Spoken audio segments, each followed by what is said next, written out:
শুভ বিকেল। সবাই কেমন আছেন বন্ধুরা? এই যে বাইরে ঝুম বৃষ্টি হচ্ছে, অনেক গরম ছিল আর এত বিদ্যুৎ চমকাচ্ছিল, হঠাৎ করে অনেক বেশি বৃষ্টি নেমে গিয়েছে। আর আমি আম কেটে বসে পড়েছি জানালা খুলে, বৃষ্টি দেখতে দেখতে আম খাবো। তবে আমার মতো অলস প্রাণী কে কে আছেন বলুন তো? আম ছোলার ভয়ে এইভাবে আমি খোসাসহ কেটে সবসময় খেয়ে থাকি। আর এই আমগুলো অনেক বেশি মিষ্টি, খুবই মজার। আম তো এমনিতে অনেক বেশি সুস্বাদু একটা ফল, আল্লাহ তাআলার অশেষ অশেষ অশেষ রহমত। আর এই বৃষ্টির দিনে বসে বসে খেতে কিন্তু দারুণ লাগে।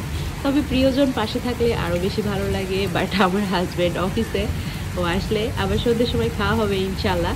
তো আমার একটু ঠান্ডা লেগেছে, অসুস্থ লাগছে, কোনো কিছুই খেতে পারছি না। তো এখন ভাবলাম যে একটু আম খাই, তাও যদি শরীরটা ভালো লাগে।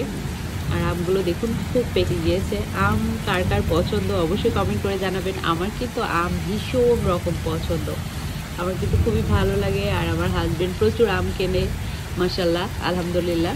তো আমাদের আমটা বেশি খাওয়াই হয়, গাছের আমের থেকে কেনা আমি বেশি খাওয়া হয়।